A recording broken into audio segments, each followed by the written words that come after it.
Welcome everyone to the Outdoor Retailer Paddle Sports panel discussion here at the camp stage. Our topic today, let me get this right, is something like paddling together, how brands, retailers, schools, athletes, instructors, and events can better work together to grow paddle sports.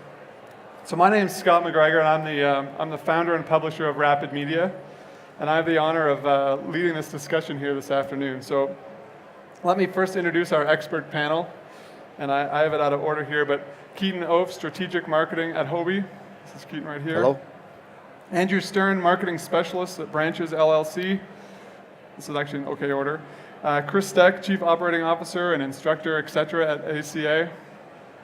Joe Pulliam, co-founder of Dagger, and told me this morning he's been building kayaks since '73, and he's now a leader over at Jackson Kayak. Simon Coward to my right, owner of Aquabatics Calgary, which is a retailer, paddling school, and they offer international trips. And Steve Shear. Steve's pretty much done everything, I think. Instructor, athlete, designer, brand ambassador. How'd I do, Steve? Is that okay? Great. So I think we probably all agree, maybe all of us here agree, but all of you agree that we'd like the business of paddle sports and enthusiasts, we want this to thrive.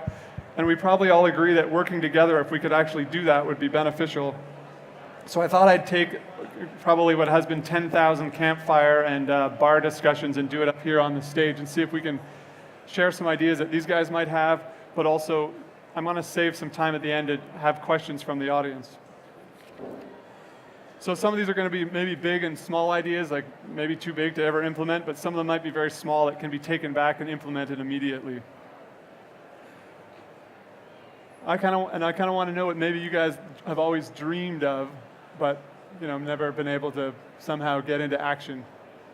We have roughly 45 minutes. The first 30, I'm going to try and lead these guys into this discussion and save 15 for anything that you might have to send our way. You guys all right with that? Okay, so I'm going to go first here to get the ball rolling because that's usually the hardest part about these panels. So something that I've always wanted to do, or I think we've always done not exactly well, is when we have new people who want to come and join paddle sports, they take an introductory course and we teach them a lot of skills and we maybe teach them some strokes and then we send them away. And I've always thought if we could send them away with something called My First Paddling Bag or something that gave them all the tools to the next step, because I think it's hard to get from that very first course to the enthusiast level or whatever that next step might be. So I wondered if you guys had any ideas on maybe how we did that as an industry or things that you've seen to get people from, hey, this is pretty cool, and then after that first course, back to the river or the ocean or the lake.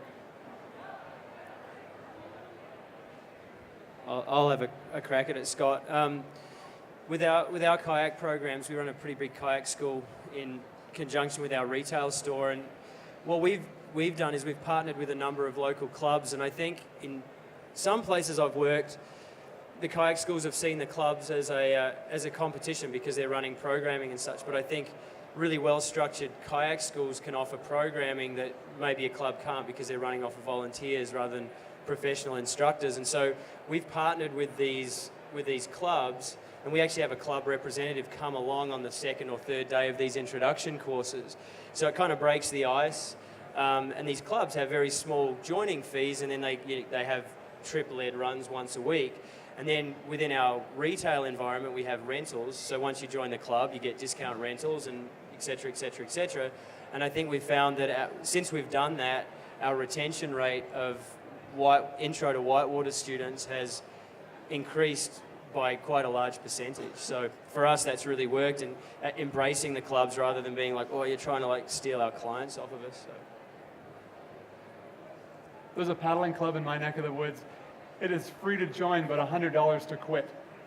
I thought it was a pretty clever way of maintaining membership. I think one of the things that in SUP especially, it's hard even to get that person to take that first class. I think SUP is so easy to do, challenging to master, and why do I need a class to learn how to SUP? And then once they paddle with somebody who knows what they're doing for a bit, wow, I want to learn how to do that. Well, that takes a challenge, and I think getting that, even with SUP, just that initial lesson even sometimes can be a challenge.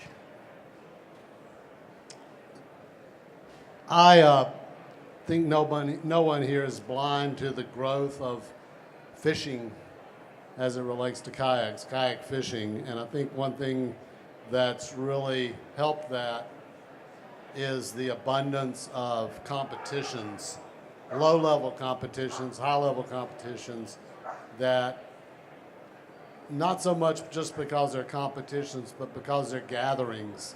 And I think we've lost a lot of that. In my earliest days of kayaking, everybody paddled slalom. And that was not so much, for most of us, a serious endeavor as it was a reason to get together at a certain place at a certain time. And I think touring, kayak touring, whitewater to some degree has lost that as competitions in whitewater in particular have gotten so elitist. And I think that's one thing that's really healthy with kayak fishing right now. Yeah, I would agree. On the fishing community-based efforts that are out there, there are a lot of grassroots communities, strong clubs, and that's typically where people go to learn. And that's what we're talking about is how are you introduced, how are you learning, how do you become excited about the sport? We also see the internet provide that as well. You can learn most of what you want from an information standpoint on Facebook or YouTube, but you still don't get that experience. So I think the question is, how do we get the experience? How do they experience what we're offering and grab that passion to go out and pedal, cast catch, and do all the things that we all love to do? You know, I think, the ACA, we have about 150 clubs that are affiliated with us, and the person who takes a course, they're an enthusiast. They've already made an initial investment in that instruction, and so it was really great to hear about the club standpoint of, don't view that volunteer paddling club as competition, figure out a way to work with them, because, if you follow age demographics, like a lot of people like to paddle as a social event.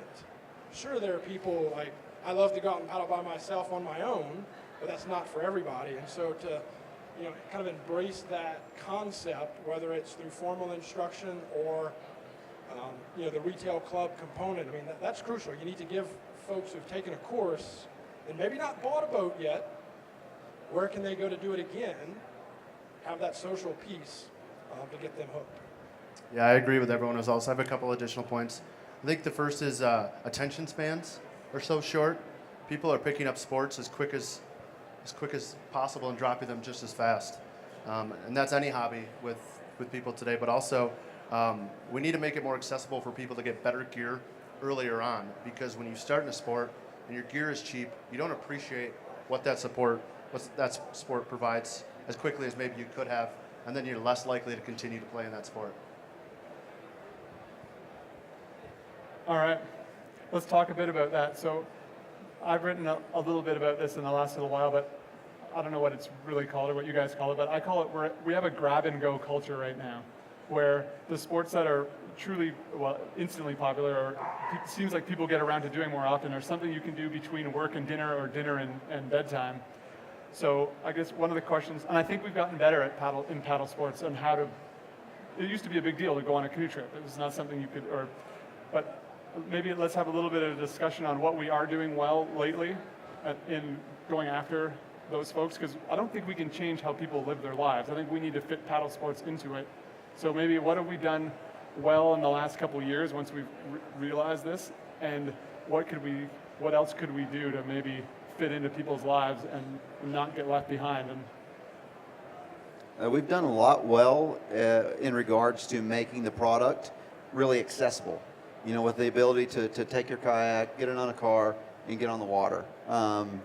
Different trailering options, different accessory options. We've done a great job into making the product user-friendly, eliminating the learning curve, and making it easier to transport and also store as home spaces get smaller. So I think that's something we've done really well. especially, I guess, with kayak fishing, if we compare it to the boat and motor culture. Definitely. That alone, for sure. And I view some things a little bit differently. 7,000 instructors, a lot of them teach stand-up paddleboarding, and one of the things we constantly hear from a diverse demographic is, it's too heavy or too hard for me to reach up and put it onto my huge SUV. So maybe they need a smaller car, but the concept of lighter weight equipment, I think goes a long way with certain demographics, being able to move that kayak or that board, especially for those without the trailering option. So that's definitely something that from a diverse user base we're seeing, hey, we need something lighter. Well, lighter also means what? More expensive. And so that's kind of the trade-off that our instructors try to educate the public about. You know, if you buy a $200 item and you can barely move it, you won't get to use it as much as if you bought an item that you could. So it's definitely a conversation that's happening out there. I think one of the things that's helped a lot is the popularity of the inflatable boards because 25 pounds, you can throw it on top of your car. It's not going to get dented. You're not going to get a ding in it. And I think that we've seen a big increase in that, and seeing as many categories of boards available in the inflatable is pretty good towards getting out there more. I think coming back to education a little bit again is what we've seen over the last 12 or 13 years that we've been at it is that our courses have had to evolve. Like, to start with, everyone who wanted to get into whitewater paddling or sea kayaking wanted to take a full weekend course. They wanted to come and go in the pool on Friday night, do all day Saturday, all day Sunday, and come out with this tangible, like, man, I'm ready to go. What we're finding now is we've had to evolve those courses because the numbers were dropping on those big weekend courses, and we've broken it down into, you can do it over 3 evenings, or you can do 1 evening and 1 day, or 1 day, and you just have all these little add-on bits. Because I don't know, for you guys, everyone's heard it, but we have people that are in our community, which I think is really important. And they talk about their friends before kayaking and their friends now. And their friends before kayaking barely cast a mention. And it seems to be this sport, I think we have a really competitive advantage over other sports in the sense that people seem to do it, they can do it once and they're totally hooked. But I think coming full circle, I think if we can, as educators, run really inspiring programs that are flexible to people's time constraints, then I think we're really on the right track. People seem to want to pay the same amount for less. Like, if I can get the same skills in 4 hours, they're willing to do that, which is different than it used to be. So I guess the next question is, so what I've written here to kind of lead you guys into this is, let's not forget about adventure, which I think the grab-and-go culture, it's not, I mean, you can be as adventurous as you want between work and dinner, I suppose, but have we, or is there a concern that we're watering down paddle sports by making it, maybe not too accessible, because that's a good thing, but like, are we taking I guess what I would say if we were having the discussion at a bar, I would say, hey man, let's not take the adventure out of this by making it, I don't even know what the word is. So have we lost our adventure appeal, or do we still need to nurture it, or should we even bother? What do you guys think? Yeah, Scott, I agree we need to nurture it, but I don't agree that we've taken that out of it. I think the idea of a cottage canoe has been around much longer than any of us, and boats that were handy to pull down to the pond or lake and paddle around and whatever. We have those. They're mostly not canoes now. They're SUPs or they're 10-foot recreational kayaks. But I think that we all are still catering to aspirations, and I think that those aspirations are there. Not with everyone. There are people who never want to do 2-week-long trip and camp in the wilderness and deal with snakes and bears and bugs and whatever, but most of us, I think, do have that aspirational attitude, and those products are certainly still available. I don't think we're watering it down. That's my 2 cents worth. Do you think we can gain by adding, like taking SUP and trying, I mean, I'm in media, so we could be pushing, I mean, we choose what we run, like you guys choose what's in your catalogs. Like, should we be doing more SUP adventures, some multi-day, like, do we have a responsibility to try and create that sense of adventure in a sport that is essentially, or has been essentially, a grab-and-go culture? Like, surf or yoga or I'm looking at you, Steve. I'm not sure why, but Yeah, no, that's okay. Yeah, well, I think making people aware that adventure can be as easy as paddling in your local pond or your local river. I live on the Columbia River, and shoot, you can take off and paddle 2 days or 4 days or 7 days on that river, and you're still cell phone accessible. You could walk up to the town and get a meal in a restaurant if you want. So the adventure could be just the fact that you're on the river, you're going to travel X number of miles down that river, camp out if you want, stay at a bed and breakfast if you want. That adventure can be small or it can be huge. I did 8 days on the Columbia from the Bonneville Dam all the way to the ocean, and that's the big picture. But you could take any one of those little chunks and make that your weekend adventure. So making people aware of that is right there. It's that accessible. It's easy to get to. Yeah, we took a slogan this year, we said alter your boundaries. And we determined internally that meant different things to different peoples. For one person, it might be the first time they step on an SUP. For another person, it might be a 2-week adventure on a deserted island with bears and crocs and all that stuff. So to the user, to the consumer, and to that new adapter, that experience is different for every single one of them. And I think going back to using the amount of time that someone has available to learn something new, the learning curve has got to be decreased. So one of the things we really focus on is shortening the learning curve so that a person can get on the product and learn to use it as efficiently and quickly as possible so that they can begin starting to enjoy what they're doing and then go alter their boundaries one step at a time.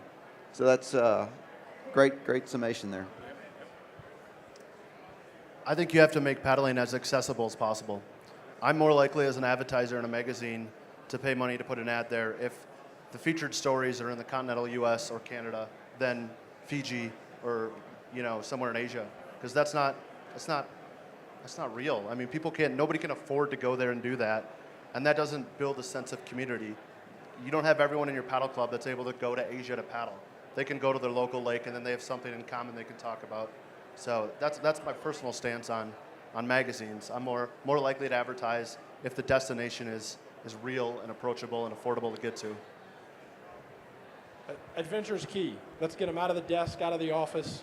But the extreme component of it is probably not great for the masses. Extreme is great. I'll defer to Joe for the marketing efforts of whitewater kayaking in the 90s, early 90s. Big waterfalls are great, but only for a small subset of what we're trying to do. And so adventure, I love, can you say your slogan again? Do you mind? Alter your boundaries. Alter your boundaries. Wow. We're going to do a little plagiarism later on. Thank you. So Chris, you may have answered the next question before I even asked it. So it was an image management question. So I guess waterfalls and extreme are one, but also so are big, scary-looking fish that can poke at you or bite you. But also I heard a term, the broification of paddling, the sort of dude culture that I guess if you're in it is pretty great, but could be seem unapproachable. So do we need to manage this, or I guess my question was, what are brands, shops, athletes doing to manage this image, or what should we be doing? If I had $1 for every time I talk to a parent of a teenager wanting to get into paddling about, are they going to run that waterfall I saw on the movies or whatever, I could have retired a long time ago. So I think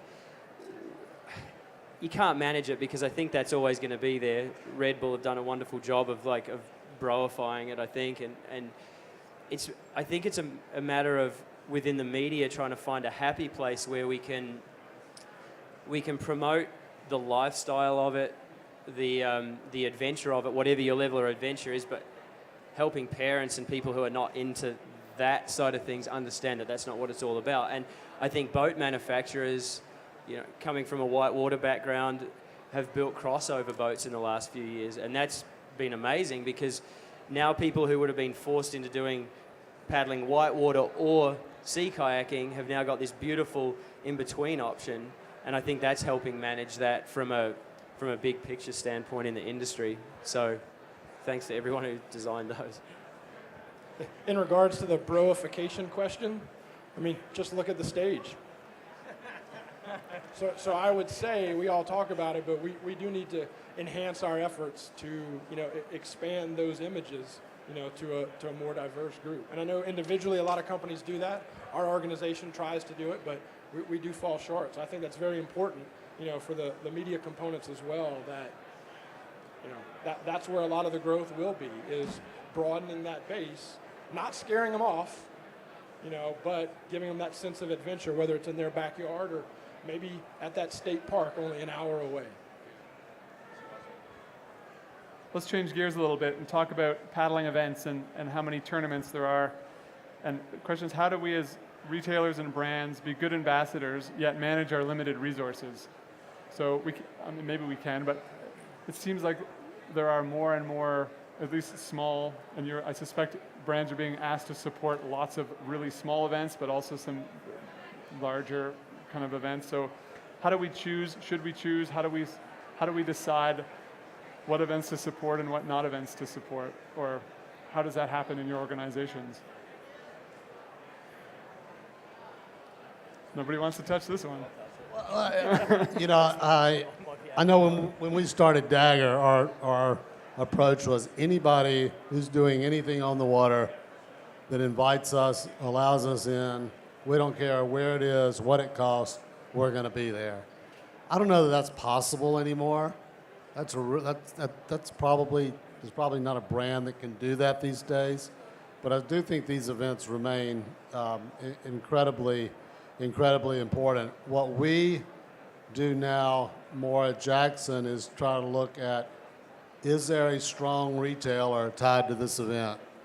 And if there is a good retailer tied to this event, we do our best to be there. That's the best way for these people who come and experience this to take that next step, whether that's get lessons, whether that's buy a boat, whether that's renting a boat, whatever it is. But you guys, you retailers, are the key link to this for us.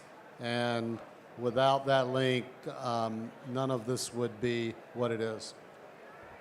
Yeah, I agree with that. BIC has been really good for us. We've done quite a few retail events. That's what we do, is retail events. So we go to a retailer and we don't do the big events. With SUP especially, a lot of the big events are going to be racing, and those people are already hooked. And so our job is to hook that person that has never paddled before or has just started paddling, and it's at that retail level where we're going to train the retailer to be a better paddler and a better salesperson, and hopefully their customer is going to follow suit and take that ball and run with it. So I can tell you what we do at Bending Branches and Aquabound. So in the past year, we had over 1,000 donation requests. And we're a really small company in a really small industry. And we had over 250 pro staff requests. I'm a really small person in a small department, so you can imagine trying to filter through all those requests and actually find value in them.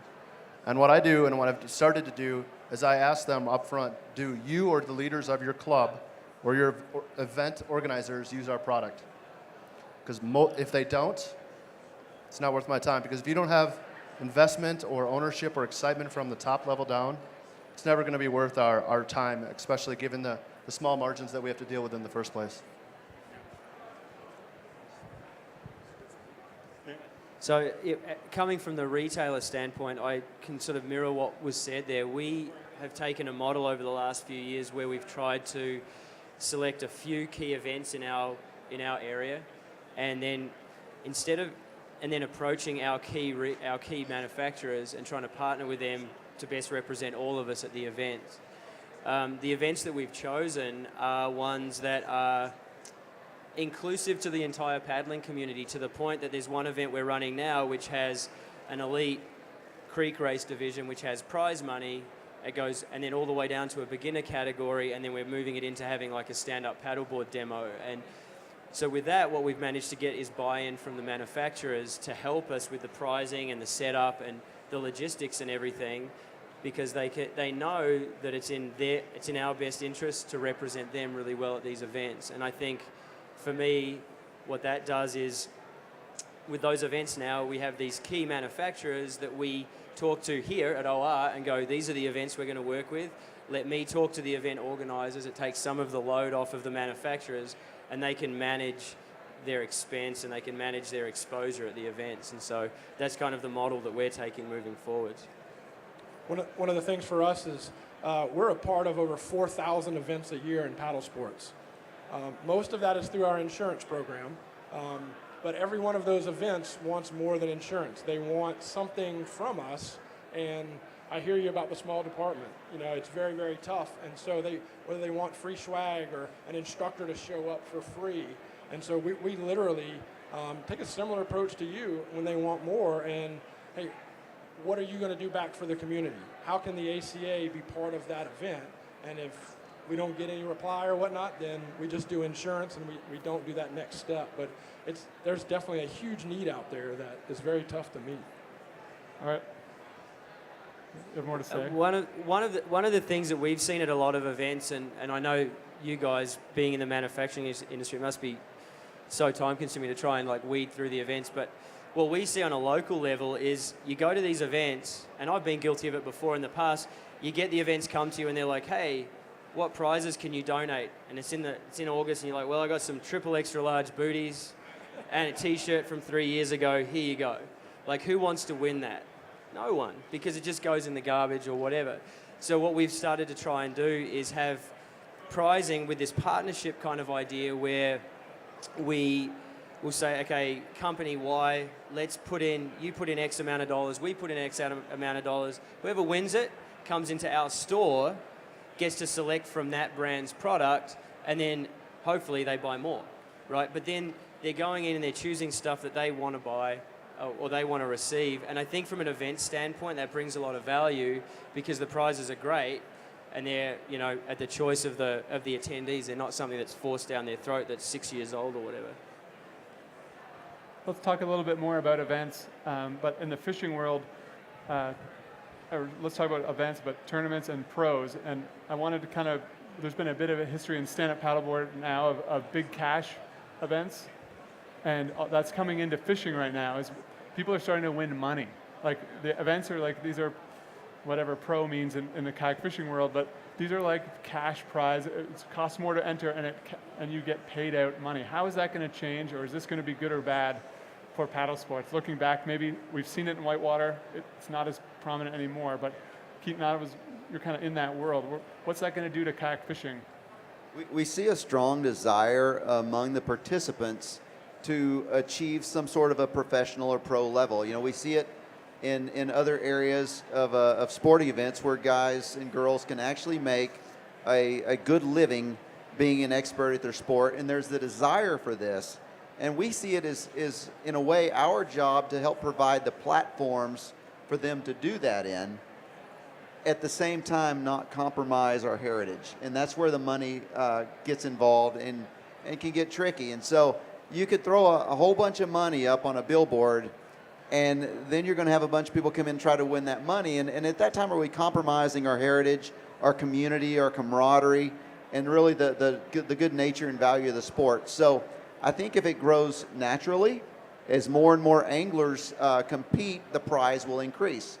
And that's what we see. So, you know, if you have 100 anglers, the prize will be X. But if you have 200, it'll be double that or greater. So we can bring in some sponsor support as the events grow and get better prizes.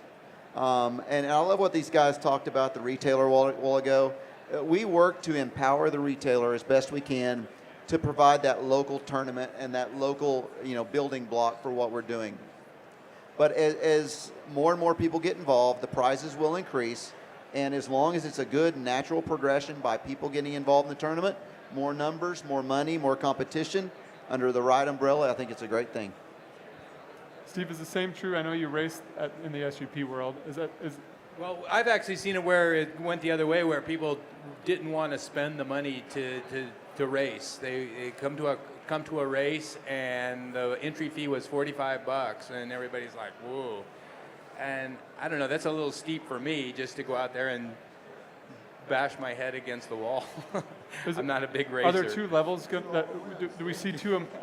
Is there a model where a kayak fishing tournament or an SUP race can have a pro level that's $100 buy-in and a recreational level that's less expensive that has the traditional prizes that feel good for. So one of the things that we're trying to do in a couple of our family-friendly races this year or in 2017 is actually that concept, Scott. We have the hardcore people who are going to come and race anyway, but we're looking at our demographics going, gosh, we want to get more kids or more ladies, or no offense, like let's do more flat water, not white water. And so what we're toying with a couple of our local groups is to offer prize money, small amounts, but for the quarter-mile flat water race, the any craft, bring your aluminum canoe, bring your board, to just try and get more people involved that way. So it's not the true prize money make a living, but the idea of, hey, the women's flat water race, there'll be a $250 cash prize. The kids, 18 to 21-year-old race, there'll be a $100 cash prize, just to see if it'll kind of grow it organically, but maybe bring some folks in who otherwise might not. We'll let you know next year how it works. Yeah, guess we'll see.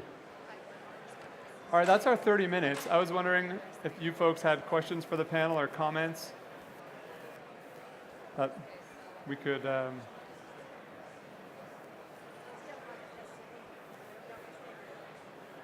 think there's a microphone for you to come up to. Here, you guys can have a There's a mic. There we go. Alrighty. Hello everyone. I'm David Mocker. I'm going to be meeting Chris tomorrow. So, hello. And I found this discussion very insightful and great, and you asked some really great questions. And there are a few dilemmas there. One that I picked up is that there seems to be a bit of a standoff between sponsors and events. I'm looking to the event to give me value, and the event is looking to the sponsor to give them value. Is it not an opportunity to perhaps explore if there's a framework that we could follow, that something like the ACA could say, this is how you run a good event. Sponsors, don't think you're going to give 3 t-shirts and get value from that if you don't show up and put up your banners and be there. Events, don't think that you're going to just ask and give away 3 t-shirts as prizes and think that a sponsor is going to be happy with that. So there seems to be a little bit of a standoff, and maybe that's something that's holding back a bit of the growth of the sport, because events are certainly important for the aspirational part of the sport. People want to be at an event, they want to be part of a community. That's where they really sort of get to exercise out that living part of paddling. So this sort of standoff, that's maybe something that needs to be explored. Is it possible it's the? I'll just kind of. You kept looking at me right here, like you want. Sorry. So is it possible that it's the level of professionalism in the running of the event versus a volunteer-driven event by a club is on a different level than somebody who's an event management company trying to make something big? Like, is what you're suggesting happening at both levels? Yeah. So what I'm saying is that someone's desire to run an event, that comes from somewhere. They obviously love the sport, and I think there are very few event organizers which are making a living out of it. So it's definitely something that they're passionate about. But there are very few naturally gifted event organizers, So perhaps this is something which through media or through our clubs, through our schools, if we had something that the ACA could put together and say, okay, you want to run an event, this is what you need. You need to have a prize giving with a podium. Yeah, whenever we're still in somewhat, we've kind of gone through a grassroots phase in a lot of our kayak tournaments. Stand-up paddle is getting pretty mature. What we look for, and what any manufacturer is going to look for, is how many people am I reaching with my message. And so from an event standpoint, when we're putting on small grassroots events, especially dealer-based events, they're very important. So from a dealer perspective, he's going to do his best to leverage his manufacturers that he works with, that he's supporting, to get support for the event. But to take it large scale, that event has to be leveraged and delivered to thousands and thousands of eyeballs through different medias. And so that's really the point in which it changes. If you can go deliver your event to 1 million people, then the value changes completely to the manufacturer, and they're going to look at it differently. Right now, I think we're in that point where our events are still relatively small. We're trying to figure out how to leverage them, get them on mainstream television, mainstream social sites, and get greater eyeballs. And then at that point, much more valuable to the manufacturers for sponsorship. Are you suggesting or thinking how to run an event, how to run a successful event package of sorts to hand to a volunteer organization that says, if you're going to run this size of an event, here's what we would really like, here's what your participants would probably enjoy. Is that the solution? So I think, first of all, there were a few great comments. I mean, your question of, the first question, does anyone use their product? Great question. I've got a company, a paddling brand, and we also get a lot of requests. And the first thing I'm going to do is tell the guys back at the office, this is one of the questions we're asking, So there were 2 or 3 great comments there, which I would love to summarize. And yes, a sort of how-to package, like a little checklist. And then for a sponsor as well, how to be a good sponsor. If it's pointless, if I send product, even if I send them quite a high value of product, I shouldn't expect the event organizer to activate that for me. The activation of your sponsorship is your job. The event organizer is providing a platform. So sort of a how-to package going both ways. We sometimes provide print subscriptions as small prizes, and very often the organizer's name gets submitted on the free print subscription. So, I mean, I don't know if they think we're not going to catch that, but there's, prizes are not given out to the people who are supposed to get these things in some cases, for sure. So I think it's... So a little how-to guide would work. And like being a local retailer, we deal really closely with the event organizers. And Joe mentioned that they try and support, you guys try and support events where you have a retailer close by. And I feel as a retailer, it's my responsibility to try and, I guess, to be the glue that binds the two together a little bit, because we're relying on volunteer organizers with a rapidly changing workforce. Like year to year, it's different people. So if I can be, someone like myself can be a consistent person that communicates between the event organizers and the sponsors, I think that then you have a consistent person or persons that can kind of manage the expectations of both sides. And then on the ground at the event, like Jackson Bending Branches, they can't send someone to Calgary to an event that has 200 people, but I'm going to be there and it's going to really matter to me. And if Aquabound have sponsored a breakdown paddle, right, I'm going to make sure that everyone in that place knows about it, right? And then I'm going to make them come into the shop and get it. And so there's recognition, continual recognition for the brands. And until we're much bigger and we have these million eyeball events, I think on the grassroots level, I think the retailer is an underutilized resource for the manufacturers. Any other questions? I'd just like to sorry, follow. Joe. Excuse me, Sorry. Scott. I just want to follow up on that, and I think this really even holds true with Chris here, even though he's the nonprofit representative among us. I mean, we're all here. This is the Outdoor Retailer Show. This is business. I mean, we are. I suspect virtually everyone here is involved in this because we care, because we're passionate about it. We've chosen this business as a lifestyle as well as a profession.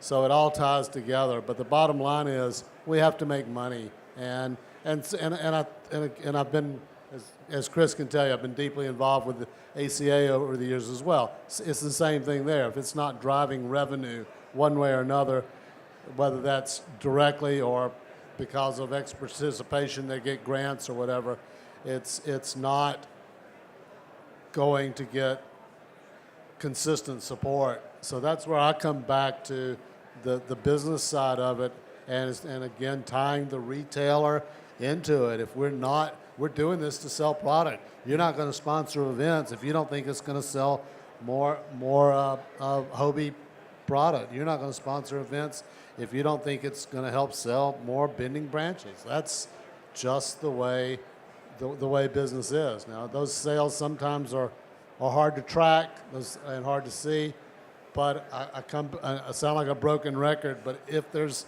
a retailer involved in it, if there's a retailer involved in the event in some way, sponsoring it, if they care about it, that greatly increases the chances, I think, of us caring about it as a sponsor.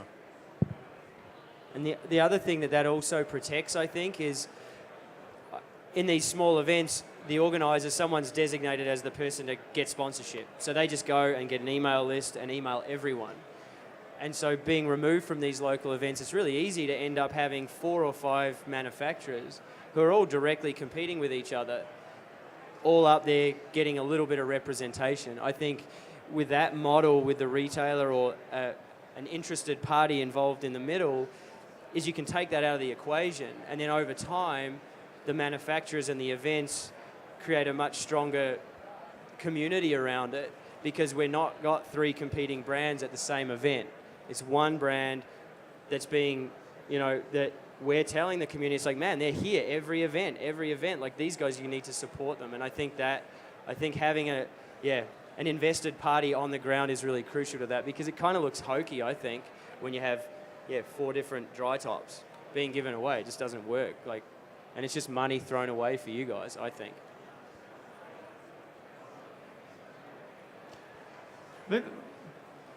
Hello, and I'd like to thank you all for being here. What you've shared has been very interesting and informative, and I thank you all so very much. My name is Shane Abrahimi, and I have a stand-up paddleboard company in Carbondale, Colorado, and I've been putting on events on and off for about 5 years now. One of the ways that I've found that has helped is one thing that frustrated me in paddleboarding was that it would be elitist. So I've tried to create events that brings in the general public, people who have not paddleboarded a lot, and figure out ways to get them on the water playing and having fun, cost of entry low. An event that I started was called Same Sup Challenge, and BIC has done a similar event, which is awesome for getting the average person out there. One other way I've found is to broaden it out, not just be so conventional, is to have some other playful type activities within the events themselves. Just unique activities that pull people in. One resource that I've found to be very important in pulling people into an event is to have your local athletes or community members be excited about the event, and then utilize media or social media, radio, newspaper, have those people getting the word out there. And I was just wondering how you guys in much larger companies utilize those resources to bring people into events that you're interested in.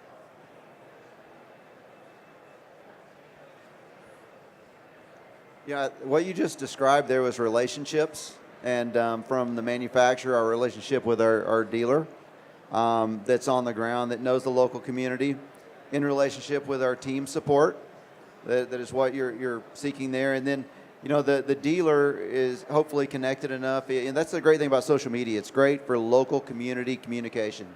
And you just dialed it in right there. Great job. An event near me, which is a whitewater kayak race, has partnered to get people involved, has partnered with a bunch of the rafting companies. And instead of having 175 kayakers, they put 1,000 people down that river, which runs right through the center of town. So for $50, you get 2 race runs, which is really just 2 rafting trips because they don't paddle very hard. But and by involving the town in that as well, has grown it from a really small, almost insignificant event to something that happens every year with 1,000 people, probably 800 of which would not have gotten onto the water without those types of partnerships. So that's not really what you were suggesting, but it's another way of trying to invite people who don't own their own boats and gear. And I don't know how it works for the rafting companies, but they keep coming back. So do you guys have a different perspective on? You're good? Only thing I would add, I thought it was a great point, but the only thing I would add is events that are approachable and inviting for kids. And I think that's the biggest problem we as an industry have to address, is how do kids get into our water sports? Because if the parents don't play, the kids will never play. You're the exception. But I think kids are the biggest issue, and you got to make events approachable for kids. Then manufacturers are more likely to be involved if they have a retailer. Well, everybody, thanks to the panel here. We've run out of time. So Keaton at Hobie, Andrews at Bending Branches, Chris from the ACA, Joe from Jackson Kayak, Simon here from Aquabatics, and Steve, I guess from BIC, but probably everywhere else. BIC works. Yep. Thank you, everyone, for coming. Thanks to Outdoor Retailer providing this camp stage here for this venue for us. And I hope you all enjoy the rest of the show. And at Rapid Media, we like to say paddle forever. So hope everybody paddles forever. Thanks. How you pointing to?